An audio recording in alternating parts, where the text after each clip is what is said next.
This is the Tony Elumelu Business Management Training Program, Module 8, Elevator Pitch. Table of Contents. This module will cover elevator pitch training, how to craft an effective elevator pitch, reviewing your business plan submission. Overview. You have just bumped into a former client at the airport. After exchanging pleasantries, he asks you what your new company does. You open your mouth and then pause. Where on earth do you start? Then as you try to organize your thoughts, his flight is called and he is on his way. If you had been better prepared, you're sure that he'd have stayed long enough to schedule a meeting. This is one situation where it helps to have an elevator pitch. This is a short, pre-prepared speech that explains what your organization does clearly and succinctly.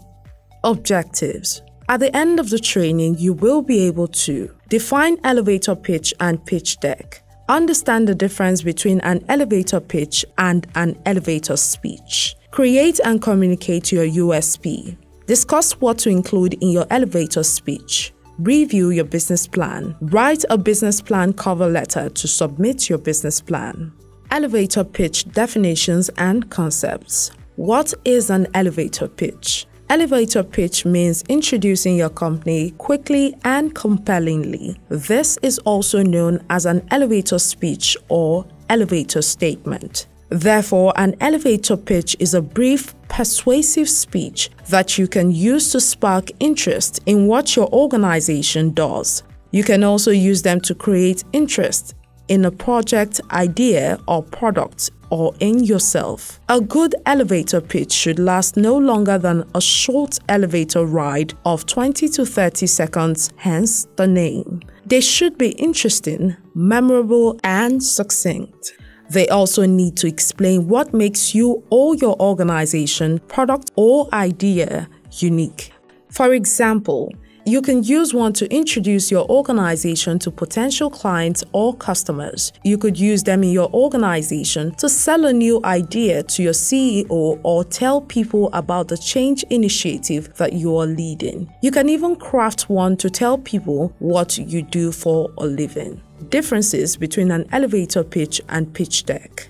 Elevator pitch is a succinct 20 to 30 second speech geared to convince someone about a product or company. Having a good elevator pitch ready can help entrepreneurs make the best of brief encounters with potential investors at parties, business events, or elevators. An elevator pitch is a prime chance to make a good first impression and generate interest in the company. On the other hand, a pitch deck is a 10 to 15 slide presentation to introduce a business proposal, mostly associated these days with an investor pitch deck. An elevator speech and an elevator pitch are very similar, but a pitch is frequently delivered to investors in a more formal setting, and you will likely have a presentation slide deck, also called a pitch deck, to help you out. A pitch can also be delivered over email or even a standalone slide deck that investors can view on their own time. An elevator speech is always delivered verbally. It is a speech after all. You can use your speech in a variety of situations, but it is often more suited to social situations or during a very early introductory meeting where you have less time and just need to give an off-the-cuff description of what you do. How to craft an effective elevator pitch. A good elevator starts with an understanding of your unique selling proposition, USP. What to include in an elevator pitch. A good elevator pitch should include the following: market analysis, sales proposition, marketing concepts, sales projections, burning rate, and milestones. To review your business plan, the following process must be followed. Evaluate realistic assessment of your company's strengths and weaknesses, as well as the market environment in which it operates. A balanced picture of the challenges the businesses face, rather than only detailing its advantages and its bright hopes for the future. Assess if the owner is requesting a specific amount of money. Calculate whether this sum will be sufficient to achieve the goals outlined. Pay attention to the past rate of growth and the variables that help to bring about these increases in revenue, such as advertising investments and expansions into new markets. Evaluate the company's margins relative to industry averages. Make the business sound interesting so they want to read the plan. The letter should also state why the business is better than the competition. It can relate some marketing facts, focus group responses, demographic data, or other key statistics from the business plan, but it should not be overloaded with these facts. It can also have just enough to present the business as viable and show that the applicant has done his or her market research. The rest of the statistics are in the plan. There also should be a brief mention of the financial position without going into too much detail. The letter can mention how much has already been invested in the business and what profits are projected for the next year or two. This will show the lender or investor that the business is worthwhile. Business plan submission. In the real sense of it, once the cover letter has been successfully written, the business plan is ready for submission.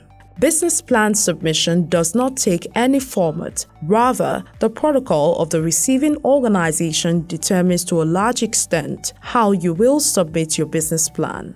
In more instances, it could be by a fast post, by electric means, or by physical submission. Of great importance is to ensure that all required documentation accompanying the application letter is properly arranged and assembled.